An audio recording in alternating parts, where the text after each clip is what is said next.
দেখেন ইলেকশনের মধ্যে কতগুলো টাইম কনজিউমিং বিষয় আছে। Number one is that voter registration, যেটা আমরা এখন তো আগের ভোটার লিস্ট নাই, এখন ভোটার রেজিস্ট্রেশন অনেক তথ্য নিয়ে করতে হয়। আগের দিনে হতো কি নাম, বাবার নাম, ঠিকানা লিখে দিলে ভোটার লিস্ট হয়ে গেল। এখন তো নানাবিধ তথ্য নিতে হয় আমাদের।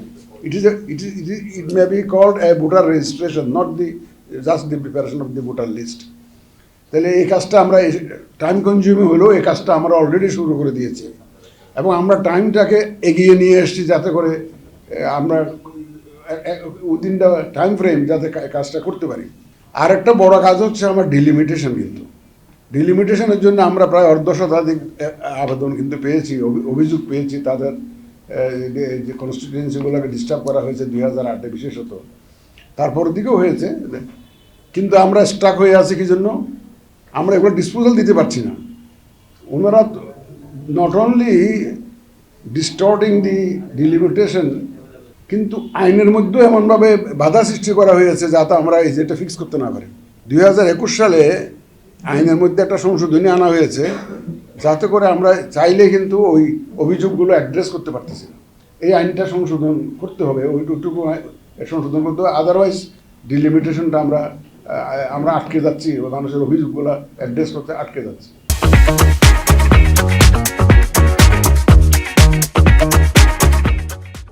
Then party registration, another time consuming process. একটা ওরা যখন বলবে যে আমার 50টা অফিস আছে বিভিন্ন জায়গায়, আমার লোক পাঠাইয়ে ভেরিফাই করতে হবে, অনেক কিছু যাচাই বাছাই করতে হয়। Party registration is also very lengthy process. তারপর প্রকিউরমেন্ট যেটা আছে, প্রকিউরমেন্ট ভোটের জন্য অনেক কিছু প্রকিউর করা লাগে। এই যে আমাদের কিন্তু ইচ্ছা করলে রাতারাতি কিনতে পারি না, কারণ প্রকিউরমেন্ট ল আছে বাংলাদেশে।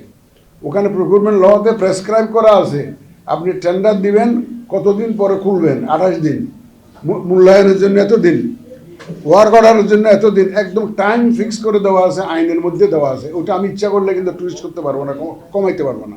সুতরাং এই procurement itself is a lengthy process. তো আমরা চেয়েছিলাম ভোটার রেজিস্ট্রেশনের পাশাপাশি সাইমালটেনিয়াসলি এই কাজগুলো এগিয়ে নিতে, কিন্তু ওই আইনি জটিলতার কারণে, এই আইনের বাধার কারণে আমরা কিন্তু সাইমালটেনিয়াসলি কাজগুলো করতে পারতেছি না। Particularly delimitation, registration of parties, এই কাজগুলো আমাদের আটকে আছে। আমরা যেটা পাশাপাশি করতে চেয়েছিলাম এটা করতে পারতেছি না। এখন coming to the recommendations of the reforms commission, আমরা ওই যেটা ব্রিফ দেখেছি, যেটা পাবলিক ডোমেইনে অ্যাভেলেবল, যেটা দেখেছি ওটার ভিত্তিতে আমাদের একটু মতামত দিতে হয়। তা আমি আগেও বলেছি যে আমাদের যারা রিফর্মস কমিশনের মেম্বার ছিলেন তারা অত্যন্ত বিজ্ঞ লোক, অভিজ্ঞ লোক। ওনাদের বদরুল আলম মজুমদার সাহেবের নেতৃত্বে এটা রিফর্মস কমিশনটা ফর্ম করা হয়েছে। তো সুতরাং ওনারা অনেক সুপারিশ দিয়েছেন। তো সব সুপারিশ খারাপ বা সব সুপারিশ ভালো, এটা আমাদের কাছে গ্রহণযোগ্য এটা বলতে পারছি না।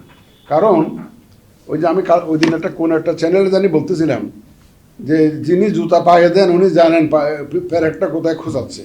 দি ওয়ারার নোজ হোয়ার দি শু পিঞ্চেস। কারণ জুতা পায়ে না দিলে বুঝতে পারবেন না যে আসলে ব্যথাটা কোথায় লাগতেছে। এমনি তো জুতা দেখতে কত সুন্দর, জুতা পরলে আপনি বুঝবেন যে এটা কোথায় সমস্যাটা, আপনার পা কোথায় কেটে যাচ্ছে, ফুসকা পড়তেছে কোথায়। তো আমরা যারা ভিতরে আছি, সুপারিশ তো অনেক দেওয়া যায়, যিনি বাস্তবায়ন করেন তিনি জানেন যে whether it is really practicable, whether it is really implementable অন্য। তো আমরা সেই দৃষ্টিকোণ থেকে আমরা রিভিউ করে দেখেছি, আমরা এই যে সারমর্মগুলো রিভিউ করে দেখেছি।